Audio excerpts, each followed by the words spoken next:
En el nombre del Padre, y del Hijo, y del Espíritu Santo. Amén.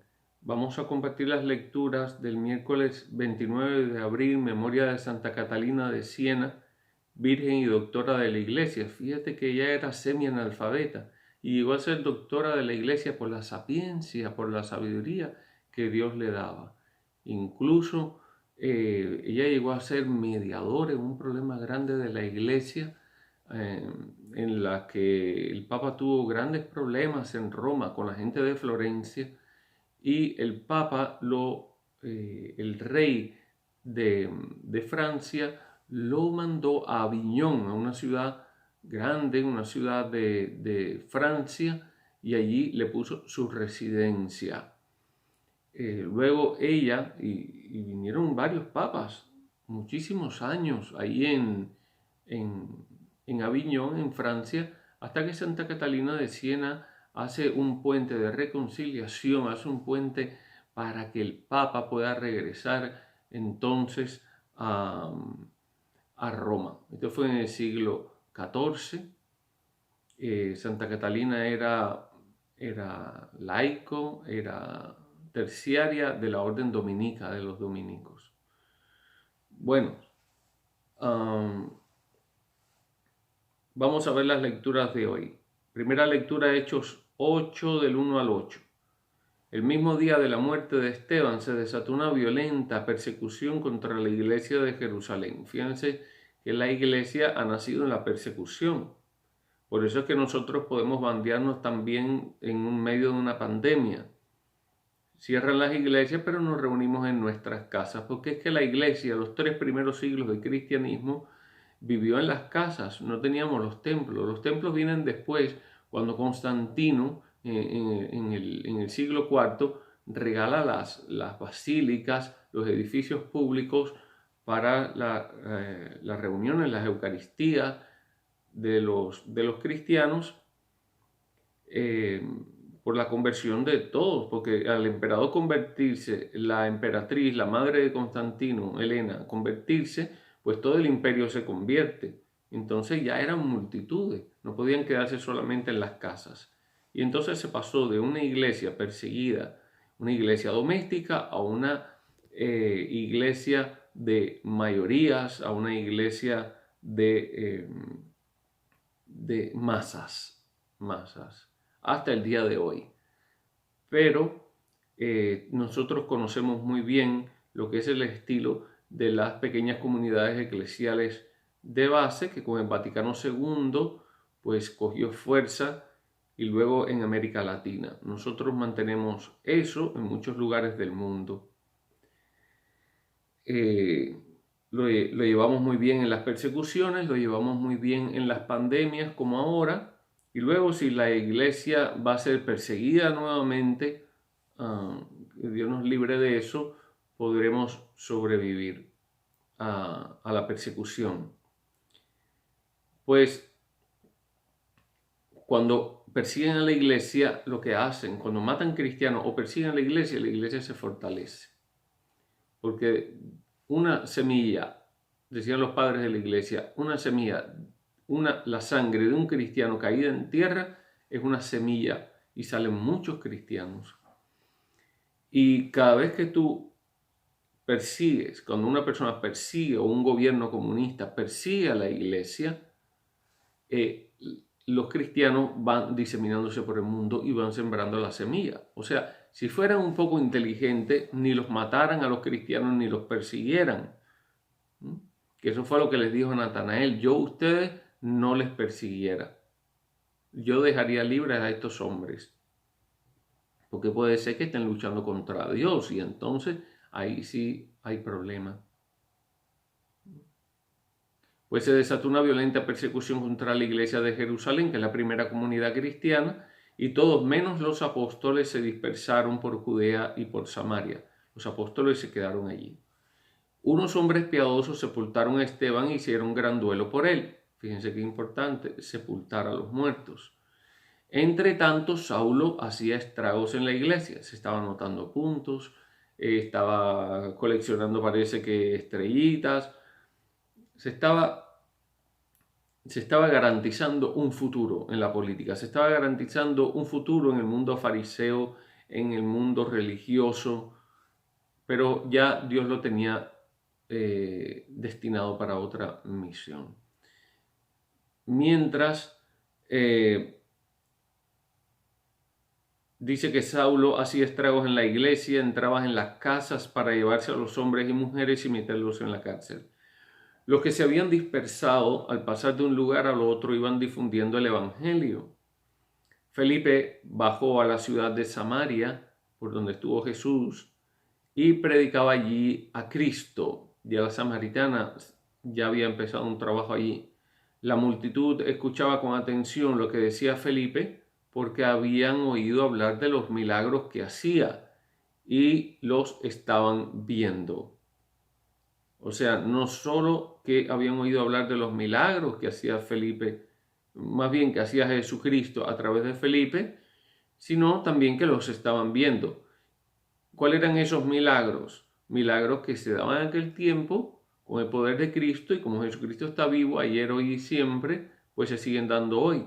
Dice, muchos poseídos salían los espíritus inmundos. Eso pasa en el día de hoy también.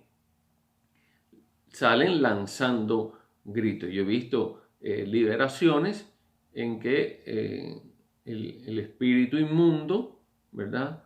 El demonio, pues sale lanzando gritos y arroja a la persona a tierra.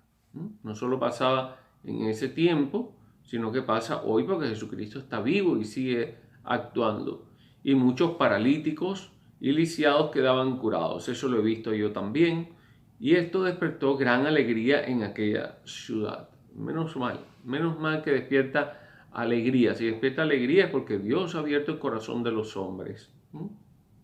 Y el hombre también ha abierto su corazón y no le hace resistencia al Espíritu Santo.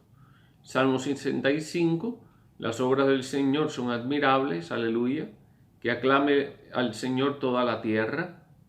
Celebremos su gloria y su poder, cantemos un himno de alabanza, digamos al Señor, tu obra es admirable. Que se postre ante ti la tierra entera. Yo quisiera eso, es un deseo maravilloso. Que se postre ante Dios toda la tierra y celebre con cánticos tu nombre. Admiremos las obras del Señor. Para eso tienes que ver detrás de en tu vida pasada y hacer una reflexión teológica sobre tu vida, donde Dios se ha mostrado en tu vida, donde Dios se ha manifestado en tu vida. Por eso dice, admiremos las obras del Señor. Cuando Dios actúa, a admirarse, porque esto es una virtud que hemos perdido, de la admiración. Ya todo nos parece como que, ya eso yo lo he visto, como que todo es muy relativo, entonces ya no nos admira nada. Dice, admiremos las obras del Señor, los prodigios que ha hecho por los hombres. Dios ha hecho prodigio en la vida de muchos de nuestros hermanos y esto nos causa admiración y regocijo. Él transformó el mar rojo en tierra firme, los osó cruzar el Jordán a pie enjuto, o sea, en seco, firme, y dice, llenémonos por eso de gozo y gratitud. El Señor es eterno y poderoso.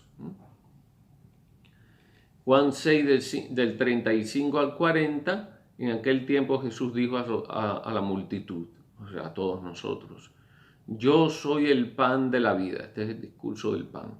Yo soy el pan de la vida.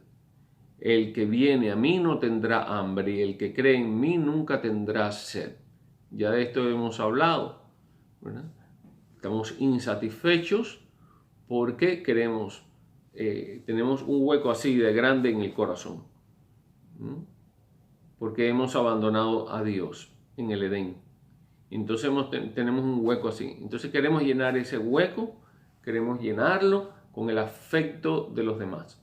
El afecto de tu esposo, el afecto de tu esposa, el afecto de tu hijo, el afecto de los hermanos de comunidad. Y siempre estás insatisfecho y vacío. Pero dice el Señor, ven a mí y nunca más tendrás hambre. Ven a mí y nunca más tendrás sed. O sea, yo voy a llenar completamente tu corazón. Pero como ya les he dicho, me han visto y no creen. Y eso es lo que pasa, que hay muchas personas que no creen. Todo aquel que me da el Padre viene hacia mí. O sea, si tú ves que una persona viene hacia Dios con sinceridad, todo aquel que me da el Padre viene hacia mí. Esa persona la ha dado el Padre a Jesucristo. Y al que viene a mí, yo no lo echaré fuera. Una cosa es colgar el guante e irte. Pero todo el que viene hacia Jesús, aunque sea tropezando, aunque sea arrastras, Él lo mete en el cielo. Yo no lo echaré fuera. Malo es abandonar el camino. Malo es irte. Seguir tus propias andanzas y no seguir a Cristo.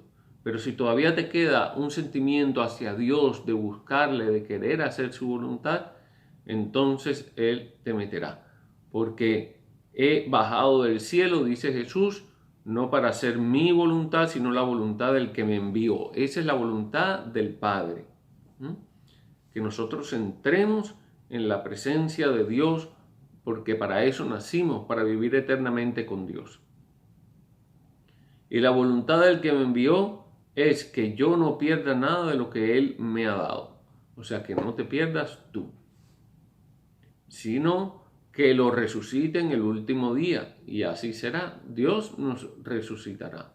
Unos resucitarán para la vida y otros resucitarán para la condenación. La voluntad de mi Padre consiste en que todo el que vea al Hijo y cree en Él tenga vida eterna, y yo lo resucite en el último día. Atención, ¿cuál es la voluntad del Padre? Ya está dicha, consiste en esto, en que todo el que vea al Hijo crea en Él, a Jesucristo, tenga vida eterna, y yo lo resucitaré en el último día. Que Dios te bendiga, te conceda un día maravilloso y un resto de semana feliz. En el nombre del Padre, y del Hijo, y del Espíritu Santo. Amén.